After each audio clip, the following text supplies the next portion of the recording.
Hello and welcome to the Old Time Radio Hour. I'm your host, Justine Ward, and each week we bring you a classic show from radio's golden age. This week we continue our series, The Best of Lux, with one of the best plays of the 20th century, adapted for radio. All My Sons by Arthur Miller came out as a movie in 1948, starring Burt Lancaster as Chris Keller, with Edgar G Robinson as his father. This 1950 radio version includes Burt Lancaster with Edward Arnold playing his father.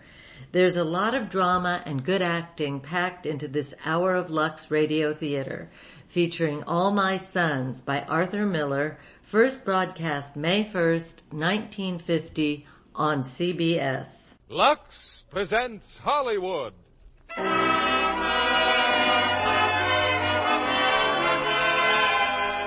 Lever Brothers Company, the makers of Lux Toilet Soap, bring you the Lux Radio Theater, starring Burt Lancaster, Edward Arnold, Scott Brady, and Ann Pierce in All My Sons.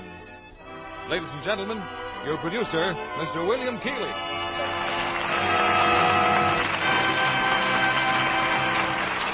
Greetings from Hollywood, ladies and gentlemen. Tonight we bring you a turbulent drama that has its counterpart in many American homes, that of a father who has the human desire to give his sons everything money can buy. But in making that wish come true, in this particular instance, his love for his family turns to greed for money.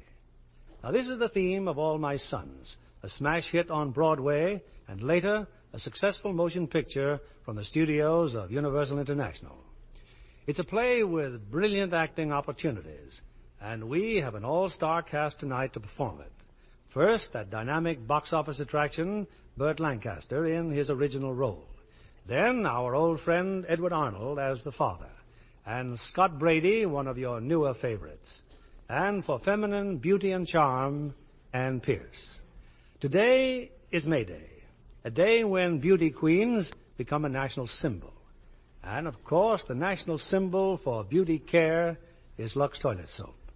American beauties have known for years that there is no better way to guard lovely complexions than with Lux Soap facials. Now, All My Sons, starring Burt Lancaster as Chris Keller, Edward Arnold as Joe Keller, Scott Brady as George, and Ann Pierce as Annie.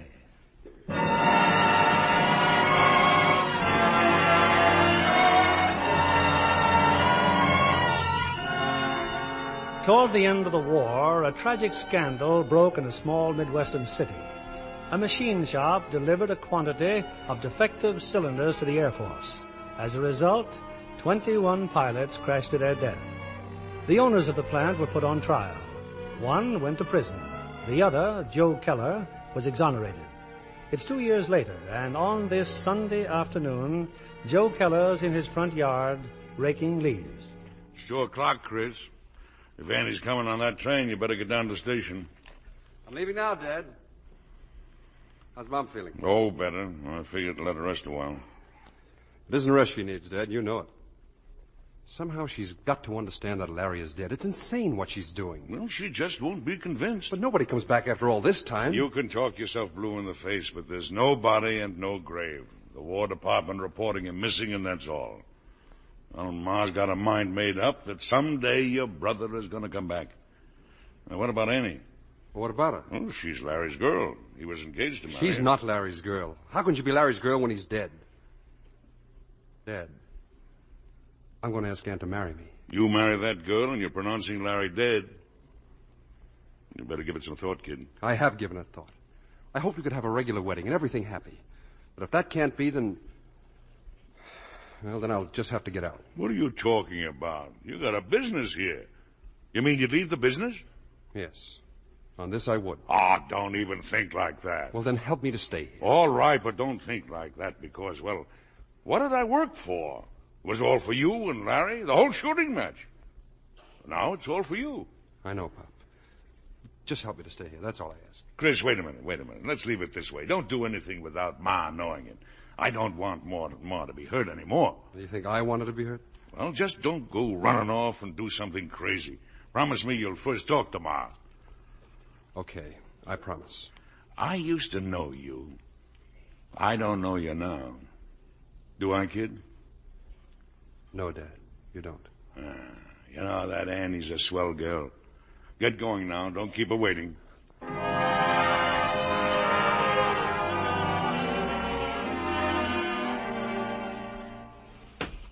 Well, we're home, Annie.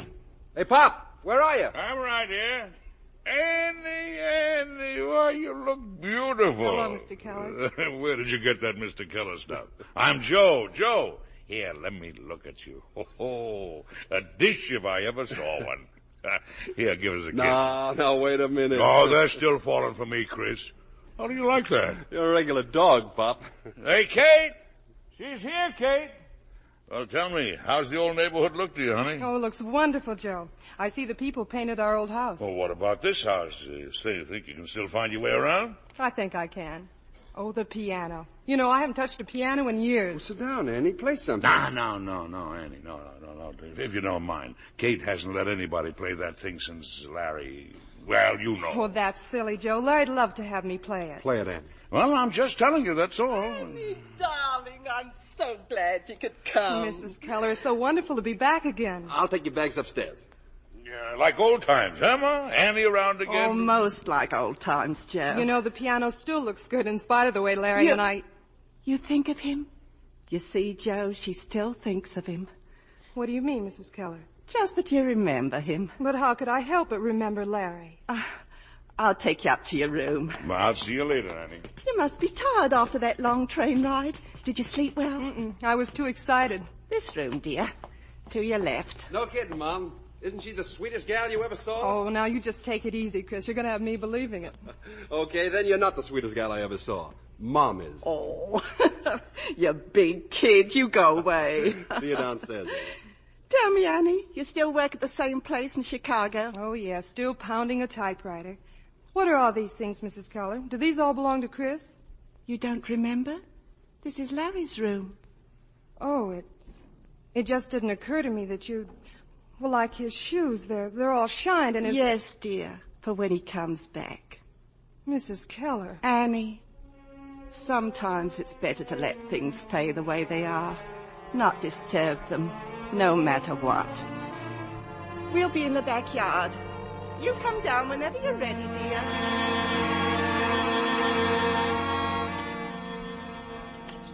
Where is she, Kate? Where's Annie? She's changing her dress. Oh. I wish she hadn't come. Why not? You know why not, Chris. People will ask questions. Well, let them. Then we should know the answers. Well, I'm glad she came here. Let people know there's no grudge. They'll wonder about her father. Ask about him. Well, she's got a lot of spunk coming here at that. There's no flies on her. Oh, I like that girl. You like every girl.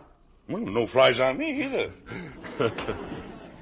Here comes Annie now. No, don't move anybody, please. You know, I never noticed it before, Annie. But you got awfully pretty legs. Joe! Well, she has. Oh, no fool like an old fool. Annie, the neighbors, all the old friends, they know you're here. Well, I'd love to see them again. You want to see them? You mean they'll ask questions? That's all right. And George, your brother, how's George? Oh, he's fine, Mrs. Keller. George is a lawyer now, huh? All he needs now is clients. Oh, George needn't worry. Always was a swell kid, that George. They'll want to know about my father, too, won't they? Annie, you don't have to even... I know, but everybody knows my father's in prison. Haven't they stopped talking about it yet? Nobody talks about it anymore, honestly. No, it's gone, forgotten, honey, believe me. How do you think I could stay in business if they didn't? For you, it was different, Joe. Your name was cleared. But people do talk about it. The only one who talks about it, Annie, is her. I think she's sorry they let me go. It certainly was more peaceful in this house when the trial was going on. That much I do say. Oh, gosh, it's so wonderful to hear you laughing about it. It doesn't seem so awful when you can laugh about it, does it? Say, I got a great idea. Why don't we all go out to the lake tonight and have a shore dinner like we used to do? The whole kit and the caboodle of us, huh? I think for a change you're talking sense. Well, I'd love it. I'll call up Swanson's, reserve a table. Oh, no, you don't. This is my party. You just leave it to me. A real party.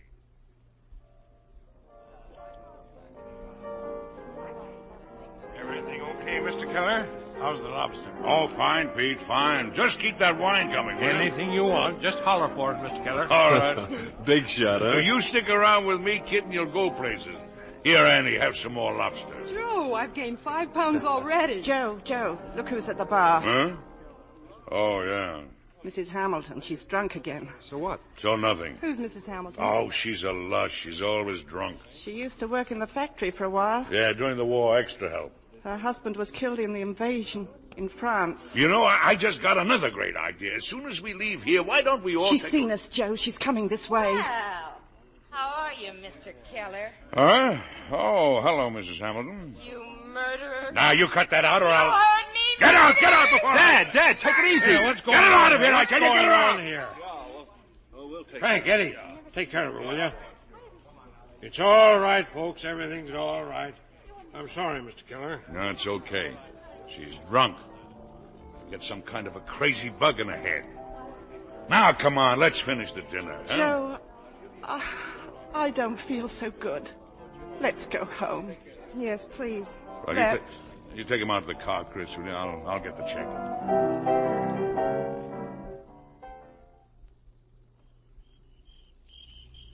You know, Annie, there's nothing like your own front porch on a nice, warm evening. Yes, Joe, that's right. What's the matter, Annie? You're not letting that Mrs. Hamilton upset you, are you? Oh, I don't know. I guess things just aren't the way I thought they'd be. Perhaps I shouldn't have come back. That's what I told Chris. Mom. She's right, Chris. She's not right. You had to come because this is where you belong. Now, look, you listen to me, Annie. You do like I did, and you're going to be all right. Like you did, Joe. Yes. The day I came home after the trial, I got out of my car, but not here in front of the house. Oh, no. Way down the street, on the corner. Everybody knew I was out that day. Nobody believed I was really innocent. The porches all down the street were loaded. The beast. I was the beast. I was the guy who sold defective cylinders to the Army Air Force. I was the guy who made 21 planes crash. Well, kid, walking down the street that day was really something. But I walked, past the porches, past every single one of them with my head up high. Result, 6 months later, I had one of the best shops in the state again. A respected man again, bigger than ever. I'm afraid I don't have that kind of courage, Joe. Besides, you were cleared. The worst thing you did was to move away from here. And it ain't going to end until you move back. And the next time you write your dad, I'd like you to tell him just what I said. But I don't write to him. Neither does George. You don't even write. Why? Because he did murder 21 pilots, that's why. Oh, now what kind of talk is that? Look, Joe, when they first took Dad away, I went to see him every visiting day. Until I learned the news about Larry. Then I stopped. What your father did had nothing to do with Larry. Nothing. And Larry's not dead, do you hear? He's not dead. Mom, please.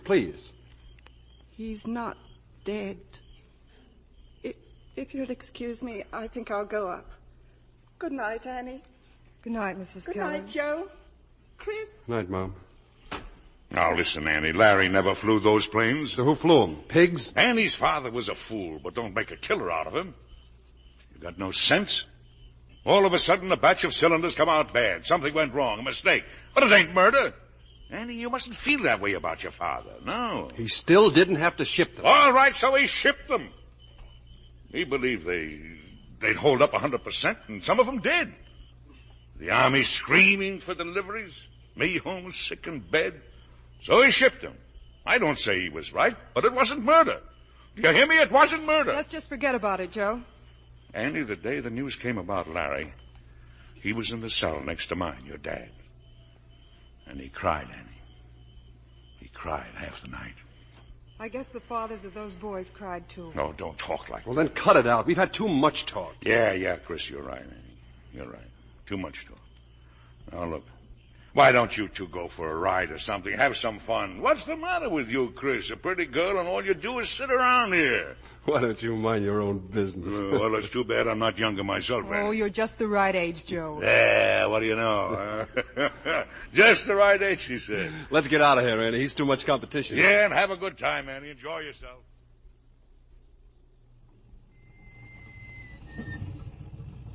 Why, Chris. Why, this is Eagle Rock. Yeah. Do you remember how we used to picnic up here, you and Larry and I? Oh, Chris, let's get out of the car. Let's just get out and walk around. Okay.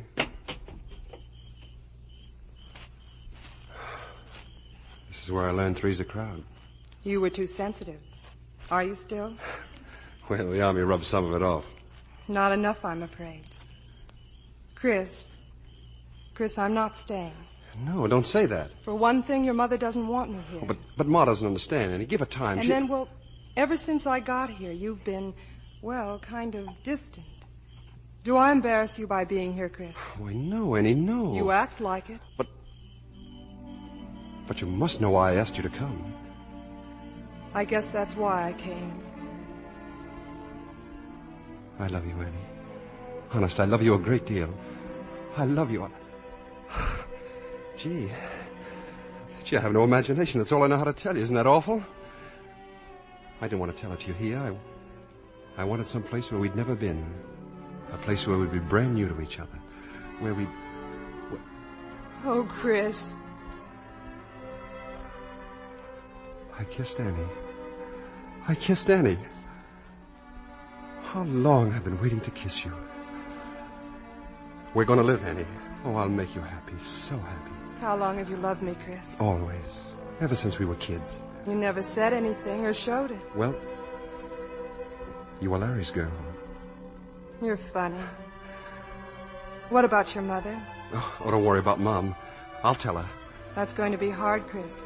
She doesn't want to know the truth. I'll tell her. Just give me a little time, Annie. I'll tell her.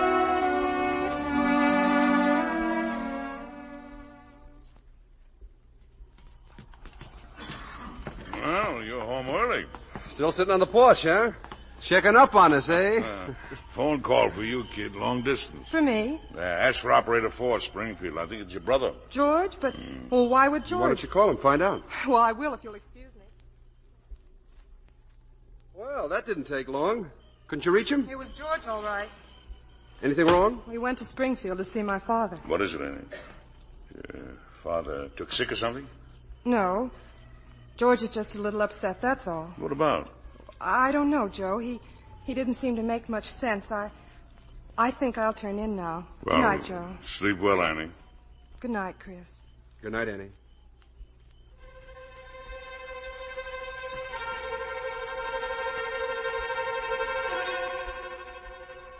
But I'm wide awake, Joe. Now what is it? Why did George telephone? All these years, George don't even write to his father. Suddenly he goes there to see him. He's a lawyer now, Joe. Lawyers like to dig things up. Well, let him dig. I got a paper from the court, didn't I? I'm in the clear, so let him dig. Joe, Chris isn't going to marry Annie. I won't have it. Oh, Kate, please, go to sleep. Be smart, Joe. She means trouble for us, she and George both. Kate, go to sleep, I said. Be smart, Joe. Be smart.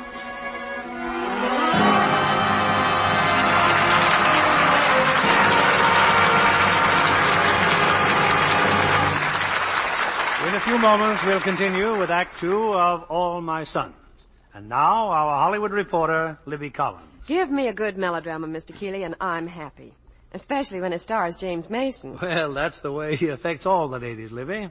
In Universal International's One-Way Street, he's involved with a gang of criminals, but still he wins your sympathy. Yes, you keep hoping he'll escape the vengeance of Dan Duryea, the sinister gangster chief. The more so because of his romance with lovely Marta Torrance. It all begins when they arrive in the little Mexican village. A village you'd hardly believe was built right on the studio lot. So authentic in every detail, even the Mexican actors were impressed. You might say One-Way Street has an international flavor, with James Mason making love to Marta in his nice British accent. And Marta herself is Swedish. You know, few people realize that when they see her. She's a brunette beauty, the dark, sultry type. You'd recognize her as a Lux girl, though, right away. Instantly, John. Such fresh, lovely skin, with the smooth look that comes from daily Lux soap care.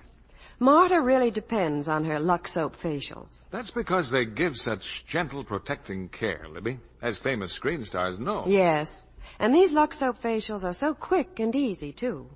Just smooth the rich, active lather in well. Rinse, pat with a soft towel to dry. That's all. But what fresh new beauty this gentle care will give your skin. Recent tests by skin specialists prove it. In actually 3 out of 4 cases, complexions improved in a short time.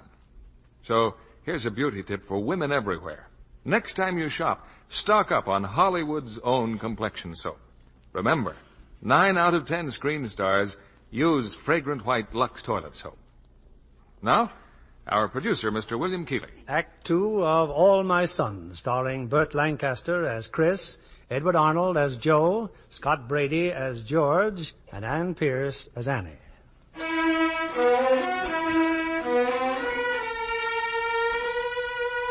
It's the following afternoon, and at the factory, Joe Keller and a few of his workmen stand in front of a stamping machine.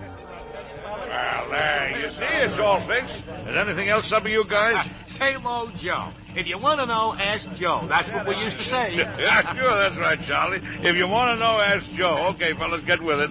Knocking off time 8 till 5 o'clock. Hey, Chris? Yeah? Where are you? Where were you this morning? I stayed and had breakfast with Annie. Well, you can dock yourself a couple of hours' pay. Now, wait a minute. It was only an hour. An hour and 14 minutes. If you want to know, ask Joe. Annie say why she called her up last night? George called her up? No, I guess it wasn't anything. Why? Does it bother you? No, it's just that I don't want him raking up things that had better be forgotten. This day in court, that man blamed it all on me. Well, this is his daughter. Dad, Annie's going to be my wife. Well, I'm glad. I'm glad for both of you, kid. And when it happens, I'll put up a new sign over the plant. J.E. Keller and Son. How does that sound? Sounds important. It is important. And I'm going to build you the best house in town. I want you to spread out, Chris. I want you to use what I made for you. With joy, I mean. Without shame. With joy. Of course, Pop. Sometimes I think you're ashamed of money. Ashamed of it. I'm sorry. Well, there's nothing wrong with the money, Chris. You don't have to tell me that. Am I interrupting big business? Well, Annie... I came to drive you home. Hello, darling. Annie, Chris just told me the good news, and I'm glad. Really glad. Thank you, Joe. You belong to us, Annie. In the same family. George, too, and your dad. I hope that George found him a little less bitter toward me. And you saw him yesterday? He didn't say, Joe. What have you been doing all day, Annie? Well, nothing too exciting. I saw some of the neighbors, and then after that, Sue Bayless stopped by. Yeah, Sue's a nice kid. Jim's a doctor now, you know. I know. She told me all about him. Well, am I going to drive you home? Not me. I'm only the boss. I've got to stay till closing time. Slave. Come on, Chris. Look, there's just one thing that you kids will have to consider, and that's Mom. You can't do this over her head now, can you? Well, that's going to be hard, Joe. Well, hard or not, you'll have to talk to her. I'll talk to her. Annie, look, this plant, look around it. Someday it's all going to be yours. Yours and Chris's. And tell that to George the next time you see him so he can tell your dad. It might make him feel happy to know that. You're a good man, Joe. Yeah, sure. Well, I'll see you at dinner.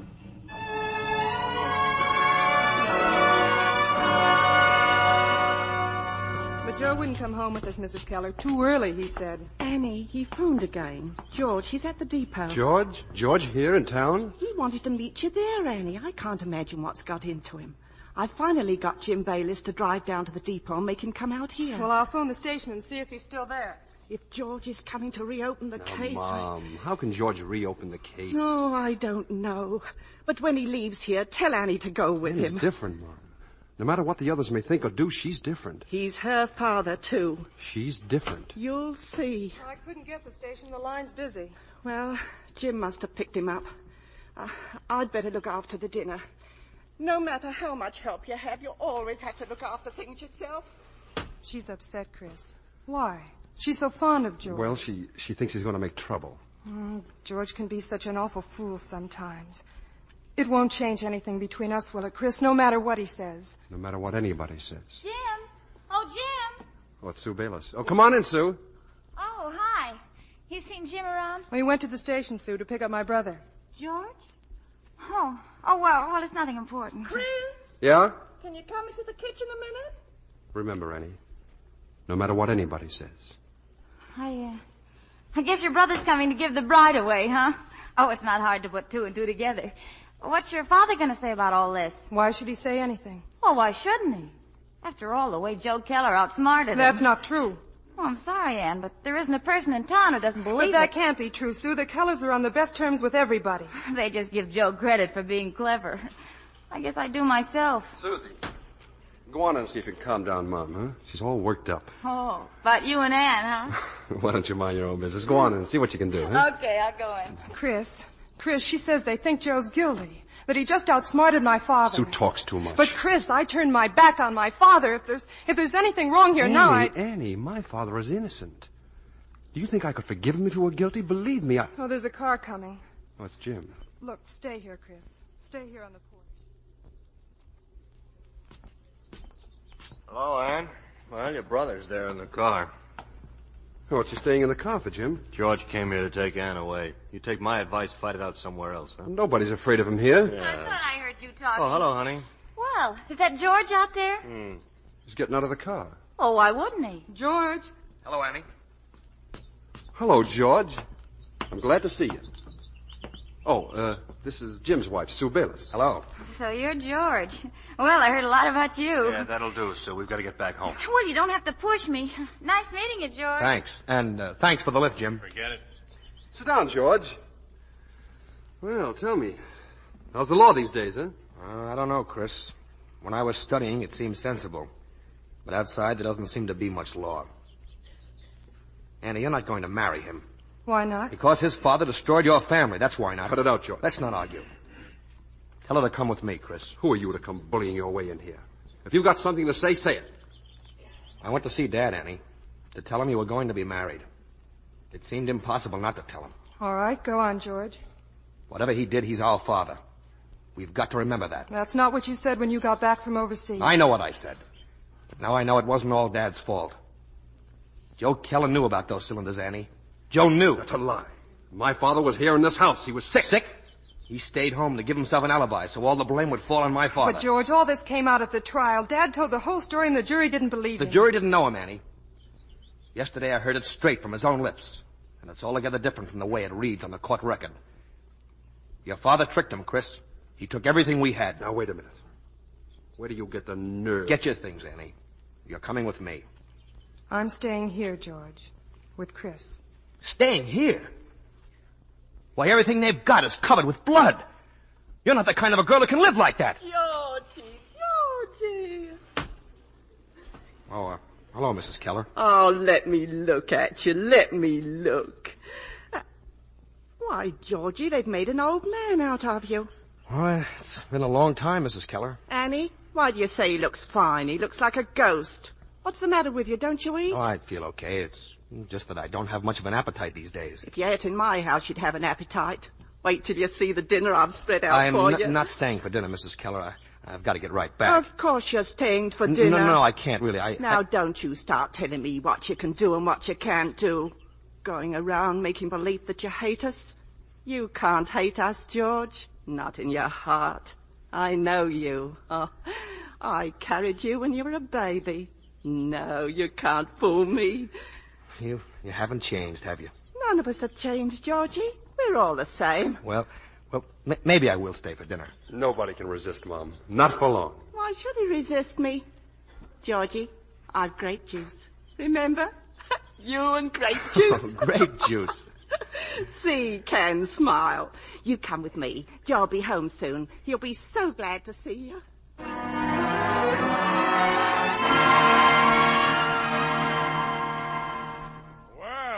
Well, George, this is some surprise. Say, you look fine, George. He looks terrible. Yeah, that's what I said. You look terrible, George. I wear the pants and Kate beats me with the belt. Tell me, how's your dad, George? Feel all right? No, he's not well, Joe. Oh, I wish you'd let me know when you were going to see him. I didn't think you were interested. Of course I'm interested.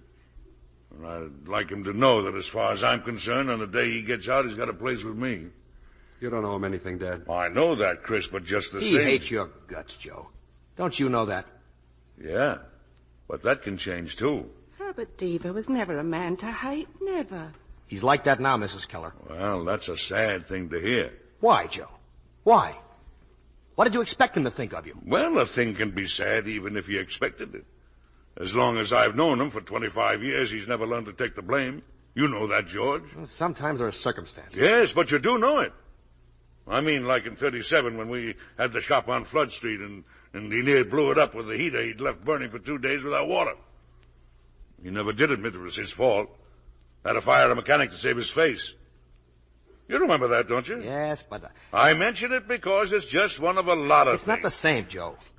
Joe, Minnie called dinner 10 minutes ago. You know, George, there are certain men in this world who just haven't got the guts to take the blame. Do you understand me? Sure, Joe, sure. I understand you. That's all I wanted to hear you say. Well, come on, everybody. Let's have some dinner.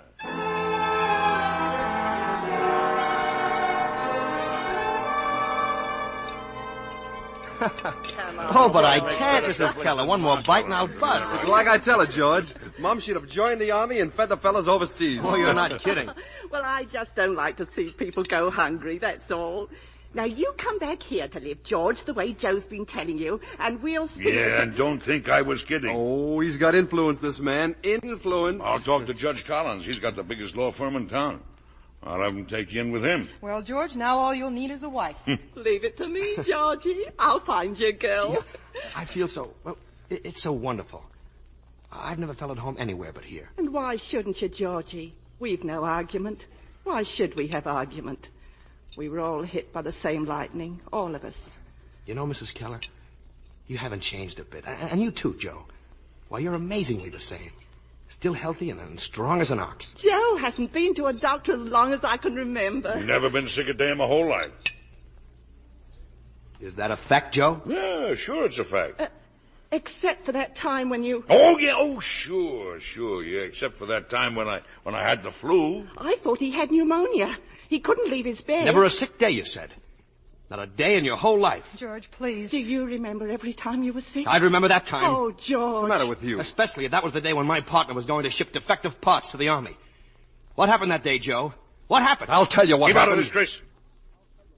I don't have to tell you anything, George. Ask the court what happened that day if you're so curious. Ask the court that set me free. You had me fooled for a minute, Joe. All this good food. All your talk about a swell job and girls. You sure had me fooled. Come on, Ann, we're leaving. George. I'll wait for you outside. Get your thing. Annie. No. Stay here, Chris. Look, I'll go out there and talk to her. I told you not to bring her here. She doesn't belong here. Why doesn't she belong here? Because she's Larry's girl. She's not Larry's girl. Larry is dead. He's dead and he can't come back. Cut it out, Chris. Never in this world. He's not dead. As long as we're alive, your father and I, he's not dead. Do you understand? He can't be dead. What did she mean by that? Well, do I know what she meant? That's a funny thing for her to say. Well, you know the way Ma talks sometimes. What's the matter? Why are you looking at me like that? If it ever turned out you weren't telling the truth, I'd kill you. What kind of a thing is that to say? I don't have to defend myself to you or nobody, do you understand? Not to you or nobody. No hard feelings, kid. No hard feelings. But don't you see, Annie? What kind of happiness are you going to have with all that rottenness underneath? Use your head. It can't be. What are you telling her? Get out of here, George. Don't you ever come back here again. Well, Ann? You wait for me, George. I'll be right there. It's no good, Chris. Sometimes you just have to leave things the way they are, I guess. That's what your mother said. And she's right. Then you're going. Yes. Let me go with you. No, Chris. No.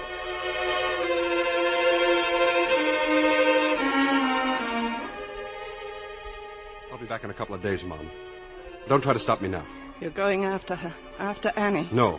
I'm going to Springfield, to the prison. I've got to talk to Annie's father.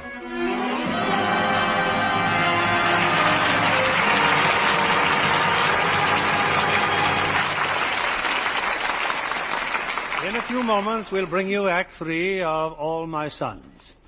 Our talented young guest tonight is Joan Reynolds, 20th Century Fox starlet. As the daughter of the famous war correspondent Quentin Reynolds, you've undoubtedly had your share of excitement, Joan. Yes, indeed, Mr. Keeley. And I've learned enough about war to know there's nothing romantic about it. That's why when I saw Claudette Colbert in Three Came Home, I was so impressed with the terrific realism she gives her part. Yes, it's a picture of great emotional power. Claudette, as an American wife held captive in a Jap concentration camp, shows us what courage and endurance can mean. Patrick Knowles gives a fine performance, too, as her husband. It was quite fascinating to see Claudette minus her famous bangs. Oh, yes. Her personality is completely changed in Three Came Home. So different from the chic, glamorous Claudette Colbert we're used to. Yeah, she makes us feel the sufferings of a war prisoner, day after day, the indignities and privation. Yes, she actually lived the part. She'd come off the set tired, disheveled, even limping sometimes. Grateful to get back to the comfortable world we live in. You can imagine how she welcomed her dressing room and the luxury of a fragrant Lux soap bath. Nothing can be more refreshing when you're tired than a bath with that generous bath-sized Lux toilet soap. It gives a real beauty pickup, Mr. Kennedy. The lather's wonderful, and it leaves such a nice, delicate fragrance on your skin. Even in the hardest water, that big bath cake gives rich, abundant lather. Yes, once you've tried it, you know there isn't a finer bath soap made. So, next time you shop, stock up on the generous bath-size Lux toilet soap. Enjoy its creamy lather and delightful fragrance. Find out for yourself why 9 out of 10 screen stars use Lux toilet soap. Thank you, Miss Joan Reynolds, for coming tonight. We pause now for station identification. This is CBS, the Columbia Broadcasting System.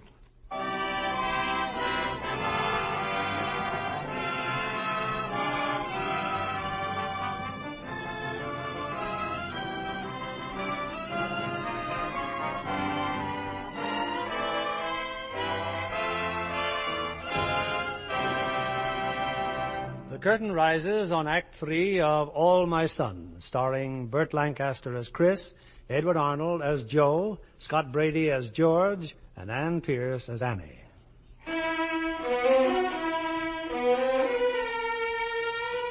At the state penitentiary, Herbert Deaver, the father of Ann and George, has a visitor, Chris Keller. I wasn't too sure you'd want to see me, Mr. Deaver. Why not? So you and Annie want to get married. George told me. We're not getting married. Why not? Annie broke it off. George came to our house after he'd seen you. She went away with him. Why? Because George convinced her my father was guilty. I'm sorry for you, Chris. Very sorry. I don't believe my father is guilty, Mr. Deaver. Go away, Chris. Go away and forget all about it. I'll go when you tell me my father is not guilty. It's all that matters to me now. My happiness and Annie's happiness. So tell me. Tell me the truth. All right, Chris. All right.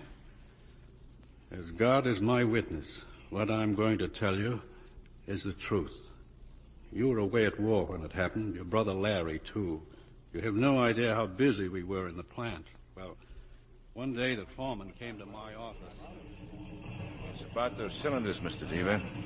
Have you looked at them? Why should I look at them? It's Joe's department. Well, I thought you should know, too. They're defective. Defective? I'll have to reject the whole batch of them. But you can't reject them. They've got to be shipped out on Monday morning. The government tells me I got to inspect them, Mr. Deaver. You know that. Well, they're no good. Get back on the job. I'll see Joe about them right away. That's right, Herb. The cylinders came out bad. Sometimes that happens. They come out bad. But can't they be fixed? How can we... Fixed? You mean we start from scratch on that order? By the time we do that, we're out of business. We shouldn't have got into this, Joe. We're way over our heads. We're not big enough. We had no right to accept those contracts. I don't remember you saying anything when I got those contracts. You looked at the profits at the bottom of the page and you thought they were plenty big enough. You said we could handle it. I relied on you. We can handle it. So what do you want to do, Herb? Not ship them? Have them cancel us out? Put us out of business? Either we take the chance or we're through. Good and through. Broke. I've got every cent in the world tied up in this shop. I wouldn't even be able to keep my home. And what makes you think I'm any better off? I've got more than money tied up in this. I've got me tied up in it. Me. My flesh and blood, my heart, my brains. 40 years of it. Keller and Deaver. I guess you don't know what that means because you never had to get it that way. I know, Joe. I know. Yes, you know. When you were working for your father, wearing a white collar and living in the best house in town, I was collecting scrap iron in back alleys. A junk man. Old cars, old sinks, old stoves. I picked up a stove from you once, too, Herb. Did you know that? Yeah, and I paid you for it, too. I guess you wouldn't remember. I was only $3.50. But I remember it. It was my last $3.50. I beat it into a scrap with my hands and sold it for $5. $1.50 profit. A nice turnover, Joe. Joe. Yes, Joe. I know. Finally, I had my own shop. And then the times when I couldn't meet the payroll.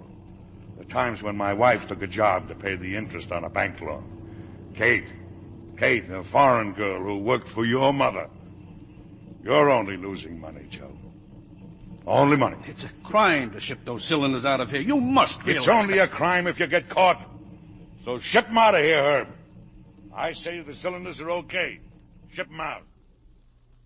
But when Monday came, I didn't ship them, Chris. Joe was home that Monday. He was sick. The first time he was home sick. I'd like to say that I held the order up because of honesty, principle, but that wasn't so. I was frightened. On Tuesday, the army men came in. They tore the roof off the place. They wanted the cylinders. When they left, I phoned Joe. All right. But what did you tell him? Did you tell him they'd get the cylinders? No, I can't take the responsibility, Joe. I'm frightened. Can't you come down here and handle it yourself? How can I come down when I'm sick? But if something happened... Nothing is going to happen. I'll take full responsibility, Yes, Joe. Joe, I know, but full responsibility, I said, so ship him. Ship him. Full responsibility, Chris. So I shipped the cylinders. But that's what you told them in the court, and they didn't believe you. Why? On the telephone, you can't have responsibility. And in court, you can always deny what you said. So they sent me to prison. No. He couldn't be like that. I know him. He's my father. You know it isn't the truth. It's the truth, Chris. It's the truth. Well, the guard's coming. Time's up, mister. Let's get going, please. But if it's true, You have to go now, Chris. Tell me something. Do the men at the plant still say, if you want to know, ask Joe? Yes, I bet they still do.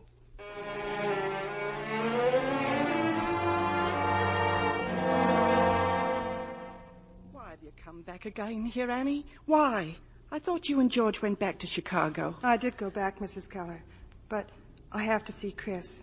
I phoned the office. They said he's away. He's out of town. I don't know. A few days of vacation. Look, I wanted to talk to him before I talked to you. But perhaps it's just as well. You have nothing to tell me, Annie. But I have, Mrs. Keller. It isn't better to leave things the way they are. I want to marry Chris. Chris would never marry you as long as Larry's alive. He wouldn't do such a thing. Why won't you face the truth, Mrs. Keller? The truth? What good is the truth if it destroys us all? What good is it? Chris asked me to marry him. We love each other. You're engaged to Larry, to his brother. Larry isn't coming back, Mrs. Keller. Look, I don't want to marry Chris without your consent. Chris loves you. It would hurt him. So please tell him that it's all right. It would take more than my words. The day you marry Chris, Larry will be with you. Your hearts will dry up with thinking of Larry. And every day after, as long as you live. Larry is dead. No. He crashed off the coast of China February 8th, 1944. You have no proof. Not even the army had proof. I have proof, Mrs. Keller. In this letter. Letter? What letter? It's from Larry. It was written the day he died. No. Take it, Mrs. Keller. Take it and read it. No. I tried not to show it to you. Larry. Read it all, Mrs. Keller. Please. Now you know why I had to keep it from you. When Larry comes back, will you tell him I'll be at the hotel, please? You're taking the letter? Yes. Annie, Joe must never see that letter. Do you hear? Whatever happens, not Joe.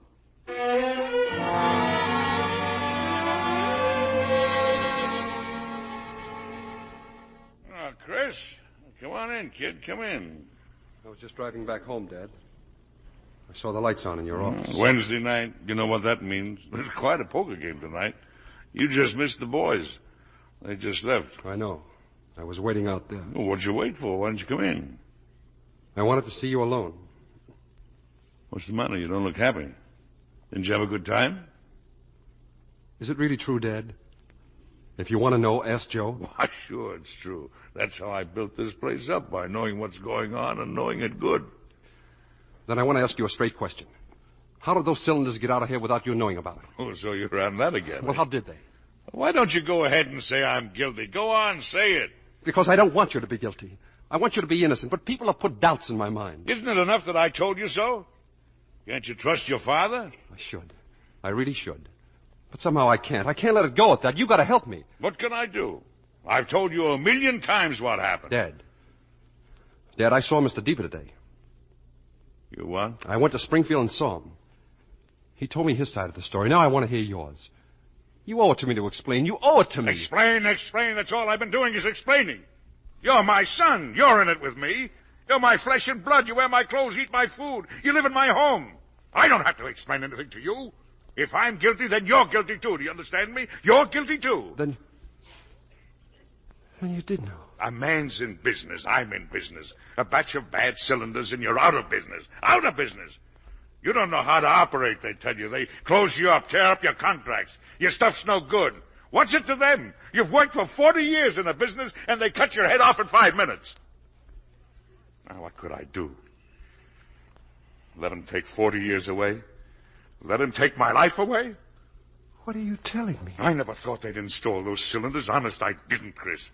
I thought they'd be stopped somewhere along the line. Why didn't you tell them? You knew they were no good. You knew they wouldn't hold up. Well, it was too late. The newspapers, it was all over the front pages. 21 planes crashed. It was too late, I tell you. They came with handcuffs to the factory. Now, what could I do? I ask you, what could I do, Chris? I did it for you. Look, I'm an old man. When would I have another chance to make something for you? For me? Yes. For me?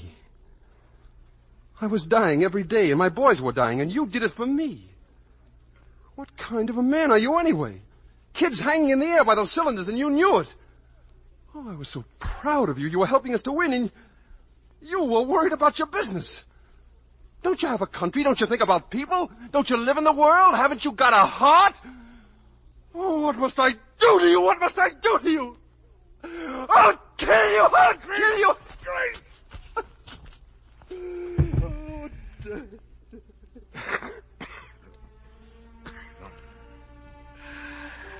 It's all right, kid. It's all right.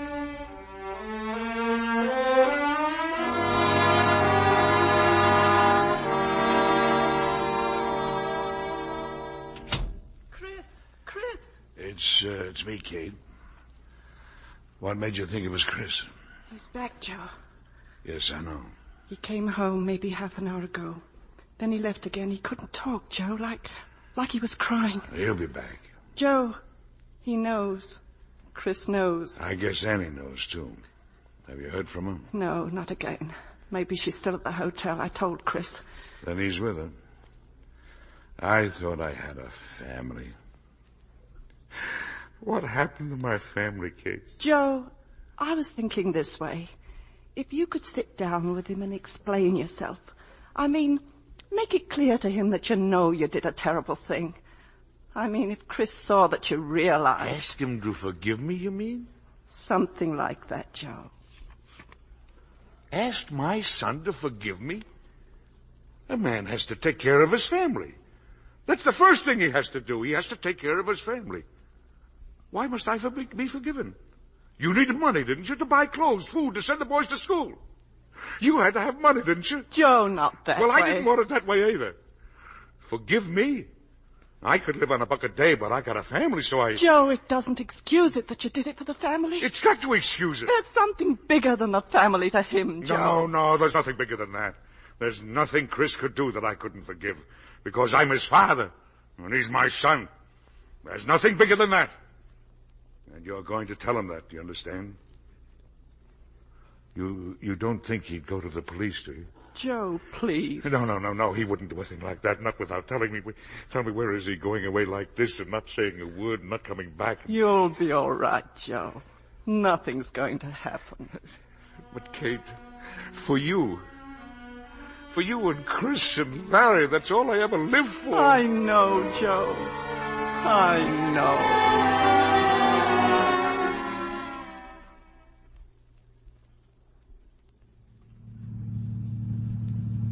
Where are we driving to, Chris? I don't know, Annie. Does it matter? No. He's guilty, Annie. My father is guilty. I almost killed him, Annie. Oh, Chris. I love him. I love him, and I almost killed him. I still don't know how it was that I didn't. Only it would have been useless. Because he doesn't know what he did. He doesn't know how awful a thing it was. He lies to himself, and he doesn't know. He'll have to suffer to know. He'll have to suffer in some horrible way to know. Oh, come away with me, Chris. Please, leave them all and come away with me. We'll start fresh and forget everything. No, Annie. It's too easy to run away. Too easy. All right, Chris, but what can you do but go to the police and give him up? It's not enough to give him up, Annie. Not enough to put him in jail. He's got to see it himself. He's got to understand what he did. Do you see what I mean, Annie? He's got to see it and be his own judge. Yes, Chris. But how? How do you make a man see into himself? A man who's forgotten about other men, living as if he were alone in the world. You show him this, Chris. It's a letter. A letter from Larry. Larry? You stop the car and read it, please. I think after you read it, then you'll know what to do.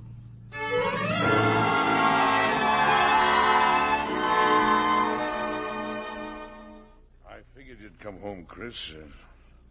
Tell me, what do you mean by frightening your mother half to death? What kind of a thing is that to do? Where is Mom in bed? Yeah, but she can't sleep. Maybe if she knows you're home... No, wait. I want to talk to you. Something bothers you, huh? You got too much money? Is that what bothers you? The way you got it bothers me. Well, then what's the problem? When something bothers you, you either get used to it or you get rid of it. If you can't get used to it, then throw it away. Do you hear me? Take every cent and give it to charity. Throw it in the sewer. Does that settle it? In the sewer, that's all. That's not enough, Dad. You think I'm kidding? I'm telling you what to do. If it's dirty, then burn it. If it's your money, not mine. Look, I'm a dead man. I'm an old dead man. Nothing is mine. Now tell me. Tell me, what do you want me to do? It's not what I want you to do. It's what you want to do. What should I want to do? Prison? You want me to go to prison? Then tell me so.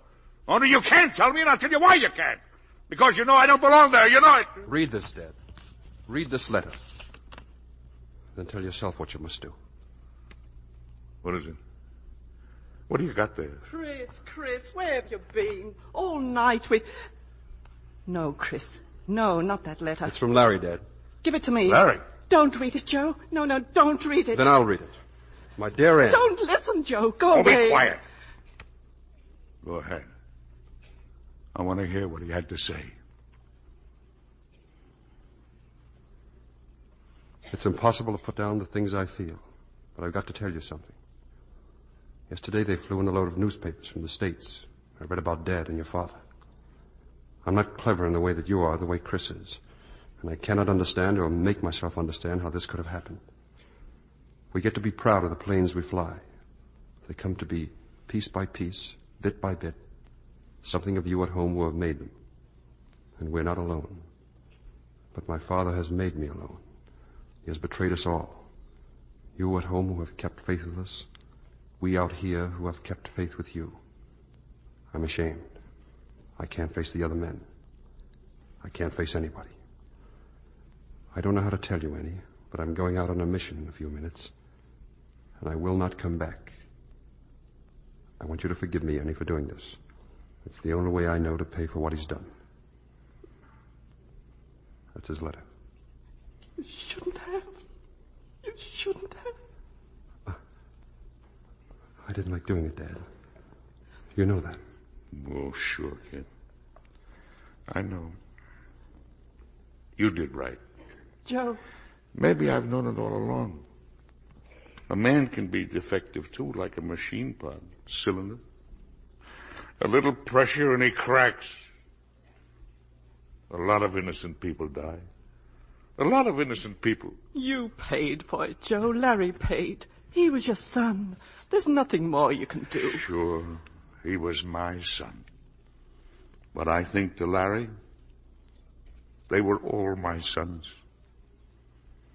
And I guess they were. All my sons. Chris, he's your father. You can't send your own father to prison. It's with him now, Mom. It's whatever he thinks. Have you gone crazy? What's accomplished if he goes to jail? Will it raise the dead?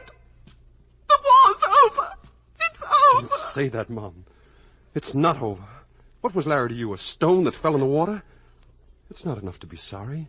Larry didn't kill himself so you and Dad could be sorry. He did it to show you. Oh, what more can we be than sorry? What more? You can be better. Once and for all, you can know that the whole world comes in through those fences. That there's a universe outside, and you're responsible for it. Because if you're not, then you threw your son away. Because that's why he died. You understand? That's why. Mom. Joe. Mom, no, don't go up there. Stay here. Let me go, Chris. Chris, that shot! It was Joe. I'm going up to him, Chris. I took care of him all his life, whenever he needed me. I can take care of him now, too. Annie, get Jim. Get the doctor. Joe doesn't need a doctor now. Take him, Annie. Take Chris and go. Make a good life for yourselves and never look back. Never, never. Larry's dead, and Joe's dead. So live. Live!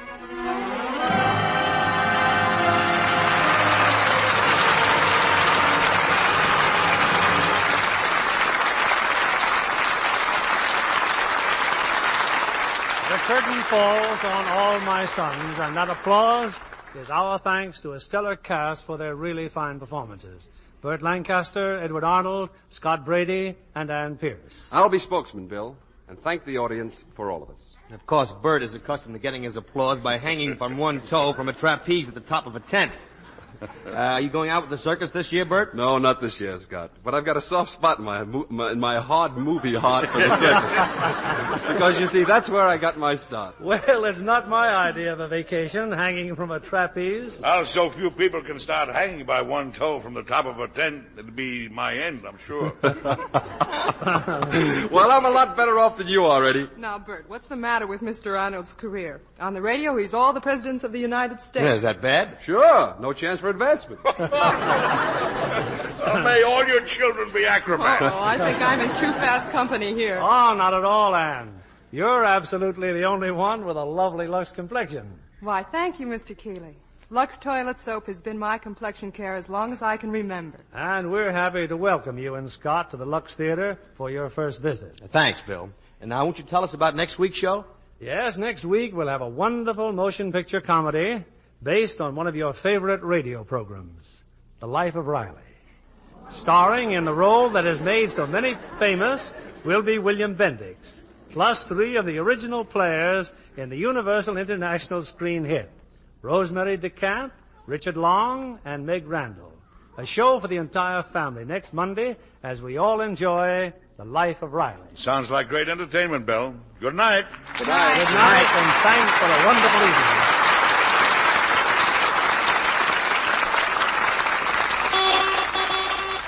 Here's a fashion flash from Hollywood. Aprons of organdy and handkerchief linen are going to the smartest parties. The other night, Ann Pierce wore a dark sheath evening dress topped by a crisp white organdy apron, beautifully embroidered in delicate pastels. Yes, it had actually been washed with Lux Flakes. Not once, but many times. Ann insists on this gentle care for all her nice washables. She knows it doesn't pay to risk wrong washing methods that fade colors, damage fabrics. Actual washing tests prove Lux Flakes Care keeps colors enchantingly fresh and gay up to 3 times as long. Be sure to get a box of Lux Flakes tomorrow. Give all your washables that lovely Lux look.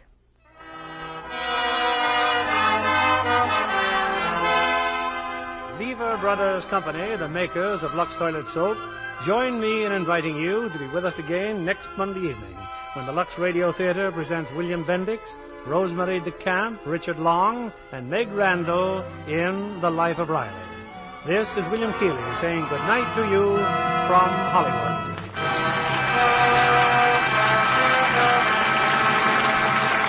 Burt Lancaster appeared by arrangement with 20th Century Fox, producers of Wabash Avenue, starring Betty Grable. Scott Brady is currently seen in the Universal International picture I Was a Shoplifter. Ann Pierce appeared by arrangement with Universal International, producers of Comanche Territory, starring Maureen O'Hara and MacDonald Carey. Norma Barden was heard as Kate. Our play was adapted by S.H. Barnett, and our music was directed by Louis Silvers. This is your announcer, John Milton Kennedy, reminding you to join us again next Monday night to hear The Life of Riley, starring William Bendix, Rosemary DeCamp, Richard Long, and Meg Randall. Stay tuned for My Friend Irma, which follows over these same stations. This is CBS, the Columbia Broadcasting System.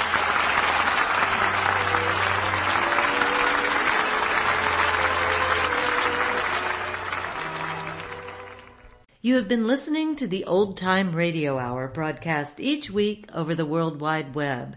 You can subscribe at no charge through Apple Podcasts, Podbean, or RSS, and we're now on YouTube. Thank you so much for listening. We hope you can join us again next week for another hour of the best of Lux. Until then, this is your host, Justine Ward, saying, so long for a while.